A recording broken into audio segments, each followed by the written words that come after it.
ఒకప్పుడు గీతాంజలి అరణ్యంలో అనేక జంతువులు ఆనందంగా జీవించేవి. ఆ అడవిలో ఓ చిన్న మిరపకాయలా ఎర్రగా ఉండే రంగు అనే కోతి ఉండేది. రంగు చాలా తవపాయిగా, అందరిపై ఆటలు వేసే అలవాటు ఉండేది. కాని అతని హృదయం మాత్రం బంగారంలా మంచిది. ఒక రోజు అడవికి కొత్తగా ఓ కుందేలు వచ్చింది.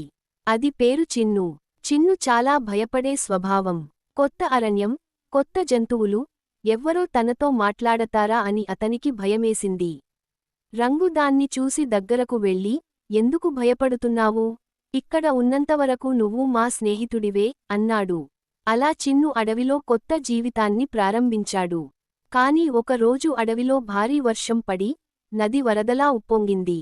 చిన్ను నీళ్ల దగ్గరికి వెళ్ళి, దూరంలో ఉన్న క్యారెట్ మొక్కలను తీసుకురావాలని ప్రయత్నించాడు. కానీ జారి నదిలో పడిపోయాడు. చిన్ను, సహాయం! అని అరిచాడు. అది వినగానే రంగు వెంటనే అక్కడికి పరుగెత్తాడు. నీటిలోకి దూకి, ఎలాంటి భయమూ లేకుండా చిన్నును తీశాడు. వరద ఆగే వరకు అతన్ని పెద్దవేప చెట్టు కొమ్మల మధ్య దాచిపెట్టాడు. ఆ సంఘటన తర్వాత అడవిలో ఉన్న ప్రతి జంతువూ రంగును మరింత గౌరవించాయి. చిన్ను కూడా రంగును తన అత్యంత స్నేహితుడిగా భావించాడు. రంగు చిన్నకు చెప్పాడు, స్నేహం అంటే కష్టాల్లో ఒకరి కోసం నిలబడటం. మనం ఎల్లప్పుడూ ఒకరికొకరు తోడుగా ఉంటే ఏ ప్రమాదమైనా ఎదుర్కోగలం. అందుకు చిన్ను చిరునవ్వు చిందించి, అప్పుడే నాకు నిజమైన కుటుంబం దొరికింది అన్నాడు. ఇలా గీతాంజలి అరణ్యం నవ్వులతో, స్నేహంతో నిండి మరింత అందంగా మారింది.